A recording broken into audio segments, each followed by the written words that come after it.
Olá a todos, meu nome é Andréia Vícero, sou assistente social judiciária, supervisora do Serviço de Justiça Restaurativa e membro do Grupo Gestor de Justiça Restaurativa do Tribunal de Justiça de São Paulo. Hoje eu estou aqui para conversar com vocês um pouco sobre as metodologias de justiça restaurativa. E para iniciar, para nosso começo de conversa, eu gostaria de trazer uma frase do Paulo Freire, que para mim sintetiza muito do que eu quero dizer nessa breve aula de hoje. A ideia é ser muito sucinta, o conteúdo é muito extenso, então desde já me coloco à disposição caso queiram algum material complementar para além do que vai ser oferecido nesse curso. Então, vamos lá.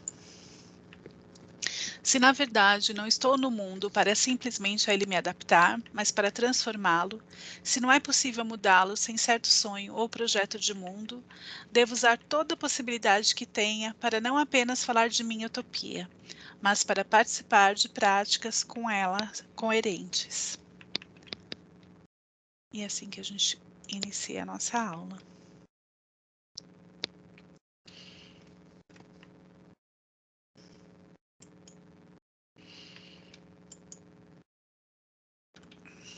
Bem, o que precisa para uma metodologia ser reconhecida como uma metodologia de justiça restaurativa? Então, ela precisa, acho que um pouco conversando com Paulo Freire, ela precisa expressar esses princípios e valores presentes na justiça restaurativa. Além de tudo isso, ela tem que ser um processo inclusivo e cooperativo, onde os principais participantes, as principais pessoas afetadas diretamente ou indiretamente por essa situação de conflito e violência, são elas que vão parar e em conjunto pensar o que precisam e o que podem fazer para reparar esses danos.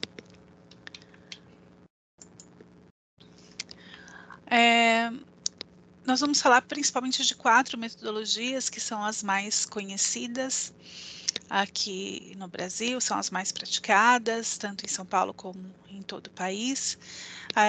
Então, quero reforçar que eu não pretendo esgotar todas as metodologias possíveis, existentes, tanto no nosso país como em outros, né? São várias as possibilidades e sempre aberto para surgirem novas metodologias.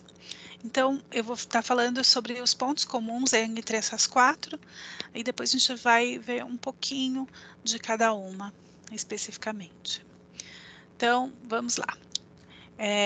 Como pontos comuns, todas essas metodologias, elas possibilitam aos seus participantes, que são as pessoas afetadas em uma situação conflituosa ou violenta, que elas identifiquem seus sentimentos e necessidades e que a partir desse reconhecimento possam buscar encontrar soluções coletivas para a transformação da situação em uma outra maneira de viver, em uma outra forma de lidar com essa situação. O encontro em todas essas metodologias, ele sempre é um ponto importante, é o ponto-chave, seja um encontro direto ou indireto, um encontro mais estruturado ou mais espontâneo entre a vítima e o ofensor. Na maioria dos casos, também são convidadas outras pessoas envolvidas direta e indiretamente, tanto da rede de afeto pessoal, dos participantes, dos afetados diretamente, quanto da rede de atendimento, pessoas que possam apoiá-los nas suas decisões e nos seus planos. Outro ponto em comum dessas metodologias é que o procedimento ele só pode ser realizado por uma pessoa que tenha formação específica para aquela metodologia ser utilizada. Então, a pessoa não precisa ter nível superior, não precisa ter uma formação específica numa área de nível superior, ou ser um profissional específico, mas ele precisa sim ter a formação naquela metodologia. Então, quem faz parte das práticas restaurativas? A gente já falou um pouquinho disso, mas enfim, a pessoa que sofreu dano, para ela é muito importante. Muitas vezes a pessoa que sofreu dano, ela precisa entender o que aconteceu com ela, como, por que ela foi escolhida, no caso, ou por que aconteceu aquilo. Ela precisa entender o que aconteceu com a pessoa que causou o dano a ela. Muitas vezes, principalmente no sistema de justiça, as pessoas não têm notícias disso, do que aconteceu, qual foi o final do processo, como é que está aquela pessoa. É para ela importante também, muitas vezes, a pessoa que sofreu dano fazer parte de um processo como esse, para que ela possa dizer, faz parte do processo dela de recuperação, que ela possa dizer para aquela pessoa que lhe causou dano como ela se sente em relação ao que aconteceu. E o que mudou na vida dela, qual foi o impacto daquela situação na vida dela. Então, isso foi uma parte muito importante para a pessoa se recuperar daquele trauma, né? Esse evento que muitas vezes foi um evento traumático. E para a pessoa que ocasionou o dano, para a pessoa que ocasionou o dano também é muito importante. É uma forma dela concretizar, né, um processo de responsabilização, dela ser um participante ativo na construção de um plano, contribuir para que também ele passe de um sentimento, em alguns casos, de vergonha e de exclusão social, para um papel de protagonista. Então, é importante que se estimule, né, nessas metodologias, a transformação pessoal, a superação de comportamentos lesivos e o aprimoramento de competências pessoais dessas pessoas que ocasionaram um dano. Bem, esses são os dois participantes principais. Outras pessoas podem ser pessoas indiretamente envolvidas no caso, como, por exemplo, pessoas que sofreram dano secundário, de certa forma, parentes, alguém que, por algum motivo, sentiu indiretamente os reflexos daquela ação, do que aconteceu. Podem participar também representantes da comunidade, tanto no sentido de dar suporte, como de dizer para a comunidade o que afeta aquela situação. Então, por exemplo, uma situação de roubo, de assalto, de violência pode trazer insegurança para aquela comunidade, pode trazer necessidades para aquela comunidade de uma forma mais ampla. Mas os representantes da comunidade também pode ser apoio, pode trazer experiências que mostraram que conseguiram superar situações semelhantes. Então, nesse sentido, também é importante a existência de representantes da comunidade. Além disso, representantes da rede de atendimento, para dar esse suporte para que as pessoas consigam realmente estabelecer um plano e colocá-lo em prática. Além disso, quem faz parte também é o facilitador, ou os facilitadores, geralmente trabalham em dupla, ainda que ele não tenha uma decisão e que ele não tome decisão em si, ele tem esse papel de construir um espaço seguro e facilitar a conversa entre as pessoas, estabelecer um ambiente agradável e propício para que se converse. Então, as 4 metodologias de justiça restaurativa mais utilizadas é o círculo baseado na comunicação não violenta, a conferência de grupo familiar, conferência vítima, ofensor e comunidade e o círculo de construção de paz. É muito importante dizer que a base dessas metodologias é o não julgamento. Então, se criar um espaço para que não tenha julgamento, que as pessoas podem ver umas às outras como seres humanos, com fraquezas e potencialidades. É muito importante também dizer que essas metodologias possuem uma estrutura, mas é necessário que se use a criatividade, que se adapte à realidade de cada localidade, de cada situação. Da mesma forma que se espere que se crie planos de ação e acordos criativos, que não sejam acordos meramente financeiros, mas que se possa pensar formas criativas também de reparação desse dano. Então, eu vou passar brevemente, por essas metodologias, só trazendo um pouco o que tem de mais específico em cada uma delas. Então, o círculo restaurativo baseado na comunicação não violenta, como o nome já diz, é baseado no conceito de Marshall, de comunicação não violenta. Se vocês não tiverem uma aula sobre isso, vale muito a pena pesquisar. Existem vários vídeos na internet do próprio Marshall. Existe um curso inteiro de comunicação não violenta na internet, muito acessível. Hoje em dia existem vários livros nas editoras, nas livrarias, enfim. Então, é um tema que vale a pena aprofundar. Então, o círculo restaurativo, baseado na CNV, ele possui 4 momentos diferentes. O primeiro é o momento de compreensão mútua, onde é feita uma pergunta norteadora e a pessoa que uma pessoa responde, né, a pessoa que sofreu dano responde, a pessoa que provocou o dano escuta, depois existe um momento de compreensão, em que ela vai dizer para outra pessoa o que ela entendeu. Então, isso ocorre até que a pessoa esteja satisfeita e entendendo que outra pessoa compreendeu o que ela sente. Depois, da mesma forma, quem causou o dano vai falar também, vai responder como ela se sentiu, o que ela gostaria que o outro soubesse sobre como ela está se sentindo. Aí a pessoa que sofreu vai dizer o que compreende, ela vai dizer se é isso, se ela complementaria alguma coisa. Então, é esse momento que existe uma compreensão entre as duas, de que as duas possam entender, uma pessoa que está entendendo o que a outra passou, o que sentiu, o que ela está querendo dizer. O próximo passo é um momento de autorresponsabilização, onde vai dizer o que esperava com aquela ação, qual era a necessidade naquele momento.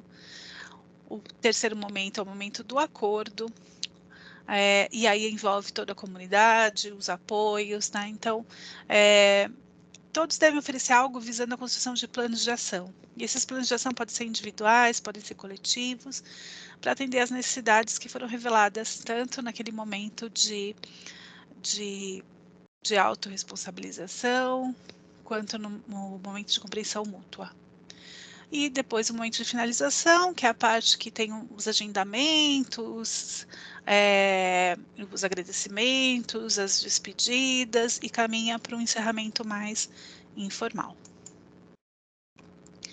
Conferência de grupo familiar, ela é composta pelos seguintes momentos: uma abertura, que pode ser feito um poema, uma canção, se for adequado para a cultura do lugar, para o momento, enfim. Depois são feitas apresentações pessoais, apresenta-se a razão de estarem reunidos e qual é o foco das atividades.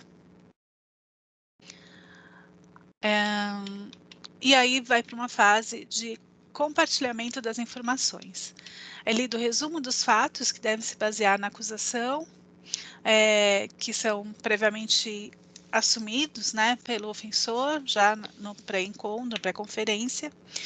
Pergunta-se a ele se ele compreende as acusações que lhe são feitas e peça que ele se exponha quais foram suas motivações para que aquilo acontecesse.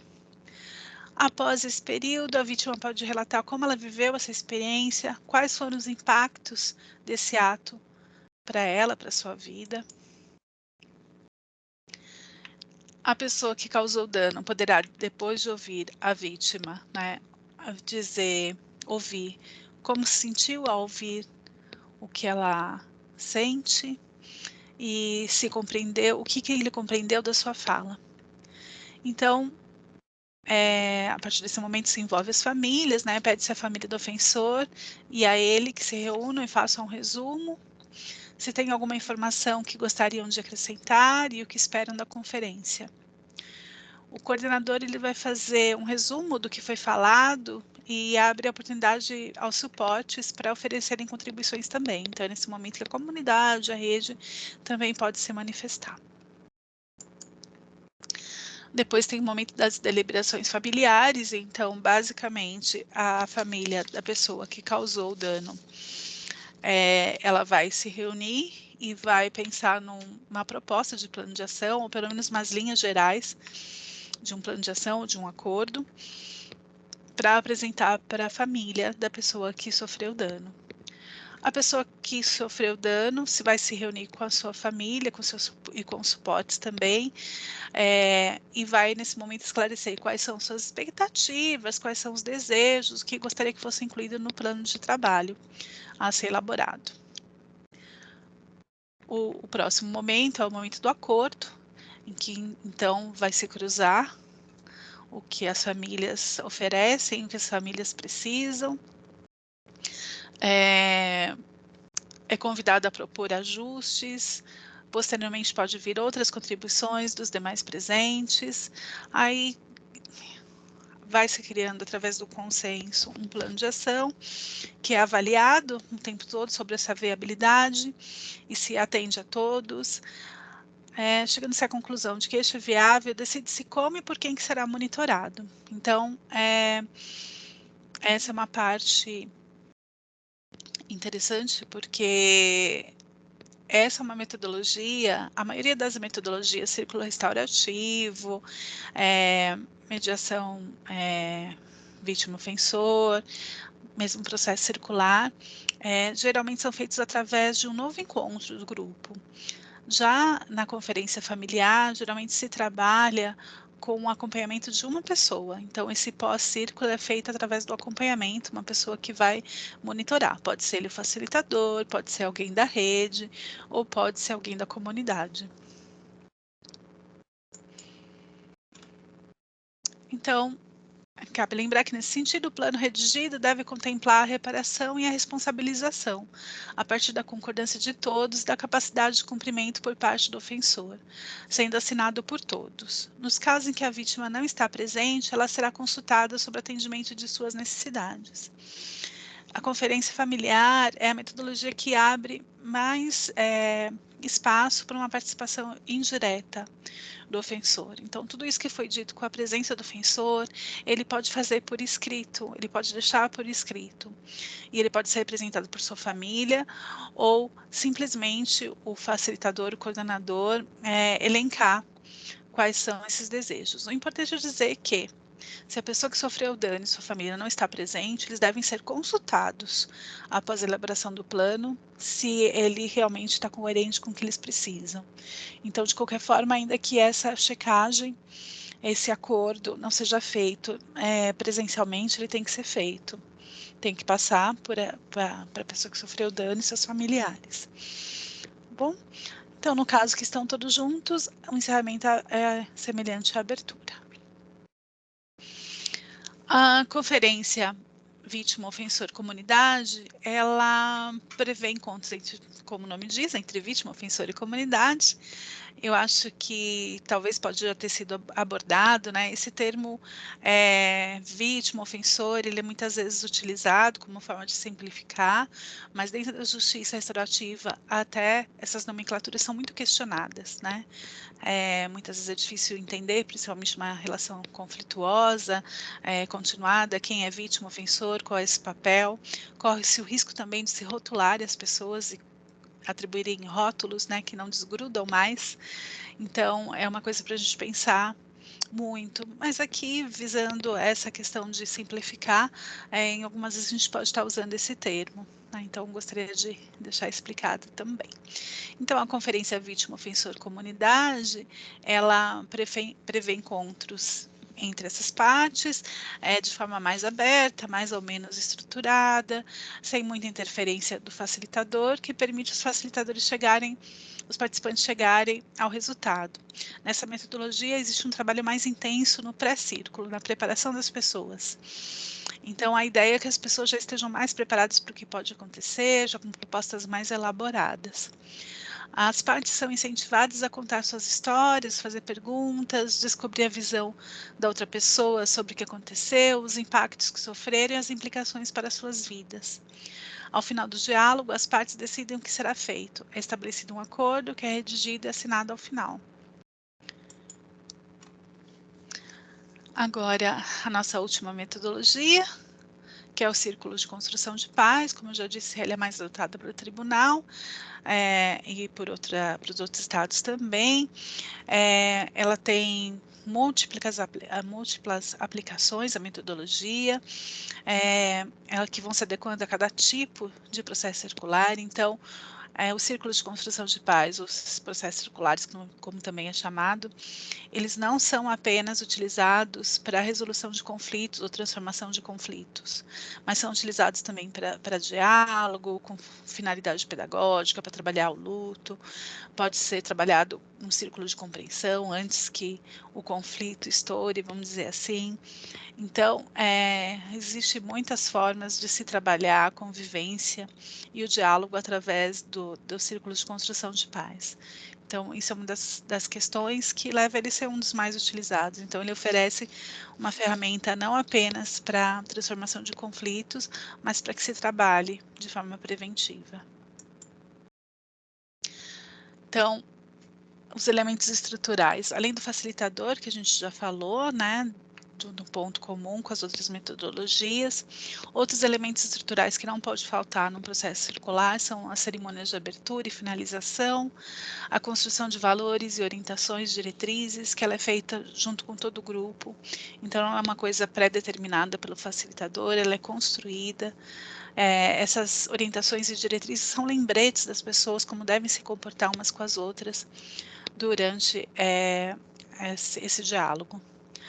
O bastão da fala, ele que regula como vai se dar a conversa, então quem está com o bastão da fala, com o objeto da palavra, ele tem esse direito de fala, ele faz uso da palavra, a partir do momento que a pessoa já falou tudo o que gostaria, que precisava, ela passa para outra pessoa. Quem não está com bastão faz o exercício da escuta, que é um exercício muito importante no processo de diálogo. A gente costuma dizer também que o processo circular ele é toda uma contação de histórias. As pessoas vão falar sempre em primeira pessoa e contar histórias pessoais. Partem do que elas sentem, do que elas precisam, né? E ela é contornada por perguntas norteadoras. Então, o facilitador vai fazer uma pergunta que deve ser respondida para todos os círculos, todos do círculo, passando o bastão da palavra até que retorne ao facilitador, que em algumas ocasiões também vai contribuir. Se existem decisões no círculo, todas as decisões são consensuais. Consensuais, imaginando que seja acordos que todos possam conviver, que não cause mais danos, que não traz preconceito, que não cause prejuízo para ninguém do grupo. Então, o plano de ação, a ideia dele é gerar planos para o futuro, criar acordos, como nos outros. E também se tem um fechamento, que é que se clareia os próximos passos, se agenda um pós-círculo, e se celebra, né, esse acordo realizado. Então, agradeço mais uma vez a todos. Deixo meus celulares, meus e-mails. Então, asvicero@tjcp.jus.br, jrestaurativa@tjcp.jus.br.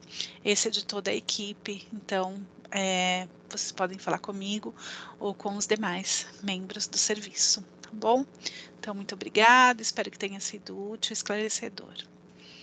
Um abraço.